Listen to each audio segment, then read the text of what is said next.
नमस्कार। स्वागत है आपका इंडिया गेट टीवी पर। मैं हूं अजय सेतिया।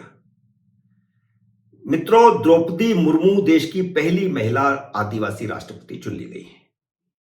वैसे महिला राष्ट्रपति पहले भी रही हैं, लेकिन एक आदिवासी महिला पहली बार राष्ट्रपति चुनी गई है। वैसे आदिवासी पुरुष भी कभी राष्ट्रपति नहीं रहा। इस हिसाब से देश का पहला आदिवासी राष्ट्रपति है। जब तीसरे दौर की मतगणना हो गई थी, तभी वह मोर देन 50% वोट हासिल कर चुकी थी। तो उनकी जीत तभी हो गई थी जब तीसरे दौर की मतगणना हुई थी। उस समय तक सिर्फ 10 राज्यों के वोट गिने जा चुके थे, बाकी राज्यों के वोटों की गिनती अभी होना बाकी था। और तीसरे दौर की मतगणना के बाद वह 5,77,778 वोट हासिल कर चुकी थी। मौजूदा राष्ट्रपति रामनाथ कोविंद का कार्यकाल 24 जुलाई को खत्म हो रहा है। द्रौपदी मुर्मू अगले दिन 25 जुलाई को राष्ट्रपति पद की शपथ लेंगी और सुप्रीम कोर्ट के चीफ जस्टिस उनको शपथ दिलाएंगे। सबसे पहले संसद के वोटों की गिनती का ऐलान हुआ। तभी तय हो गया था कि अंतिम नतीजों में कितना अंतर होगा। दोनों सदनों के 748 सांसदों के मत वैध पाए गए थे, 15 मत खारिज कर दिए गए थे। राज्यसभा के महासचिव और निर्वाचन अधिकारी पीसी मोदी ने ऐलान किया था कि द्रौपदी मुर्मू ने 3,78,000 मूल्य के साथ 540 वोट हासिल किए हैं और यशवंत सिन्हा ने 208 वोट हासिल किए हैं, जिनका मूल्य 1,45,600 है।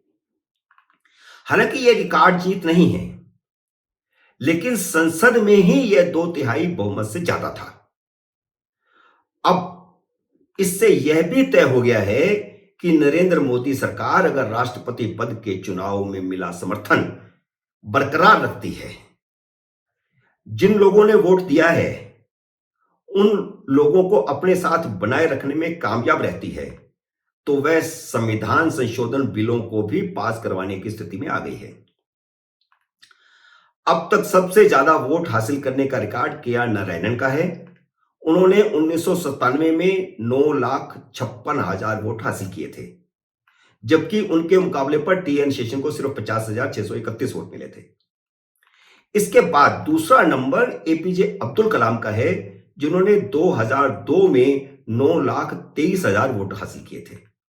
उनकी प्रतिद्वंद्वी लक्ष्मी सहगल को 1,07,366 वोट मिले थे। अब राष्ट्रपति का चुनाव हो गया, लेकिन इस बहाने आपको 3 ऐतिहासिक घटनाएं बताता हूं, जो आपके लिए दिलचस्प भी हैं और राजनीति के छात्रों के लिए महत्वपूर्ण भी हैं।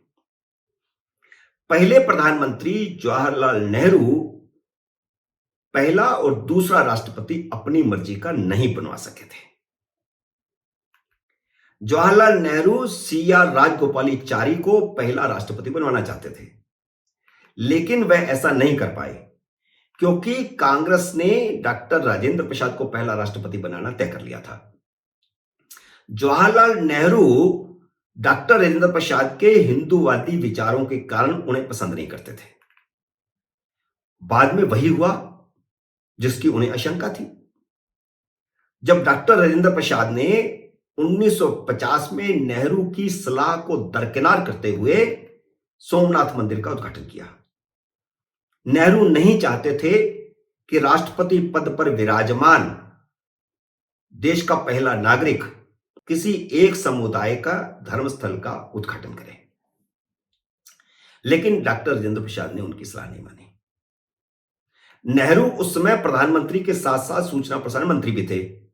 उन्होंने ऑल इंडिया रेडियो और पीआईबी से डॉक्टर राजेंद्र प्रसाद का सोमनाथ मंदिर के उद्घाटन के समय दिया गया भाषण प्रसारित करवाने पर रोक लगा दी।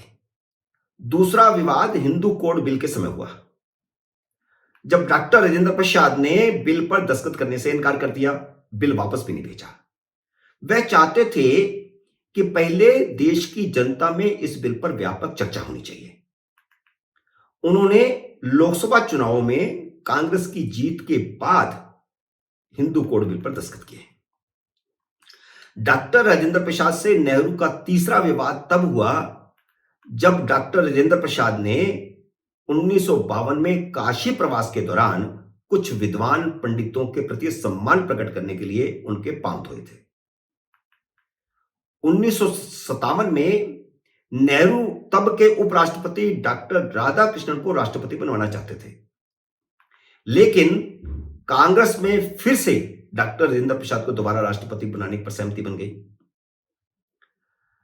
नेहरू नहीं चाहते थे कि ऐसा हो। वे चाहते थे कि किसी तरह डॉक्टर राजेंद्र प्रसाद राष्ट्रपति ना बने। इसलिए उन्होंने एक साजिश रची। उन्होंने दक्षिण के चारों मुख्यमंत्रियों को बुलाकर कहा कि क्योंकि प्रधानमंत्री नॉर्थ इंडिया से है, इसलिए वे मांग करें कि राष्ट्रपति दक्षिण भारत से होना चाहिए। लेकिन चारों मुख्यमंत्री भी उनके जाल में नहीं फंसे। इसलिए डॉक्टर राजेंद्र प्रसाद दोबारा भी राष्ट्रपति बन गए और उन्हें 99.3% वोट मिले। अपने समय के मशहूर पत्रकार दुर्गादास ने अपनी किताब India from Curzon to Nehru and मास आफ्टर में लिखा है कि जब उन्होंने गोविंद वल्लभ पंत से यह जानने की कोशिश की कि आखिर नेहरू इस हद तक जाकर डॉक्टर राजेंद्र प्रसाद के खिलाफ क्यों हैं कि वह मुख्यमंत्रियों को बुलाकर के कहते हैं कि वे मांग करें कि दक्षिण से राष्ट्रपति होना चाहिए, तो गोविंद वल्लभ पंत ने उन्हें बताया था कि उनके दिमाग में किसी ने यह डाल दिया था कि जनसंघ और आरएसएस से मिलकर डॉक्टर राजेंद्र प्रसाद उनका तख्ता पलट सकते हैं। डॉक्टर राजेंद्र प्रसाद ने रिटायरमेंट के बाद अपना बाकी का जीवन पटना के सदाकत आश्रम में बिताया। वही सदाकत आश्रम जहां जयप्रकाश नारायण बाद में रहे। वहीं उनका देहांत हुआ। जवाहरलाल नेहरू उनके दाह संस्कार में शामिल नहीं हुए। नेहरू उस दिन राजस्थान में थे। पत्रकार दुर्गादास के अनुसार नेहरू ने राष्ट्रपति डॉक्टर राधाकृष्णन को भी दाह संस्कार में जाने से रोका था, लेकिन उन्होंने नेहरू की सलाह नहीं मानी। उनके मुताबिक डॉक्टर राधाकृष्णन ने जवाहरलाल नेहरू को फोन करके कहा था कि पूर्व राष्ट्रपति का देहांत हुआ है, इसलिए उन्हें राजस्थान का कार्यक्रम रद्द करके पटना जाना चाहिए। लेकिन नेहरू ने उनको कहा इसकी कोई जरूरत नहीं और आप भी मत जाइए। ना तो नेहरू ने डॉक्टर राधाकृष्णन की सलाह मानी, ना डॉक्टर राधाकृष्णन ने नेहरू की सलाह मानी। जवाहरलाल नेहरू नहीं गए, डॉक्टर राधाकृष्णन गए। तीसरा दिलचस्प किस्सा 1969 का है, जब इंदिरा गांधी ने कांग्रेस के आधिकारिक उम्मीदवार नीलम संजीवा रेड्डी के खिलाफ निर्दलीय उम्मीदवार वीवी गिरी को खड़ा करके कांग्रेसी सांसदों और विधायकों को आत्मा की आवाज पर वोट देने की अपील की थी। वह कांग्रेस सिंडिकेट से टक्कर लेना चाहती थी और कांग्रेस सिंडिकेट को हराना चाहती थी। नीलम संजीवा रेड्डी कांग्रेस सिंडिकेट के उम्मीदवार थे और उसी समय सिंडिकेट के मुकाबले उन्होंने इंडिकेट खड़ा किया था, जो इंदिरा गांधी के समर्थक थे। कांग्रेस सिंडिकेट के उम्मीदवार नीलम संजीवा रेड्डी को 48.7% वोट मिले और इंदिरा गांधी के उम्मीदवार वीवी गिरी को 50.2% वोट मिले।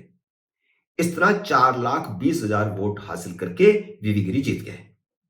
लेकिन उन्हीं इंदिरा गांधी ने बाद में 1970 में नीलम संजीवा रेड्डी का समर्थन किया और वह निर्विरोध चुने गए। मित्रों, उम्मीद है मेरा यह वीडियो आपको पसंद आया होगा। इसे लाइक करिए, शेयर कीजिए और अगर आपने मेरे YouTube चैनल को सब्सक्राइब नहीं किया तो इसे सब्सक्राइब भी कीजिए और घंटी का बटन भी दबाइए ताकि जैसे ही मेरा नया वीडियो आए आपको सूचना आए। मेरे नए वीडियो का करिए इंतजार। तब तक नमस्कार।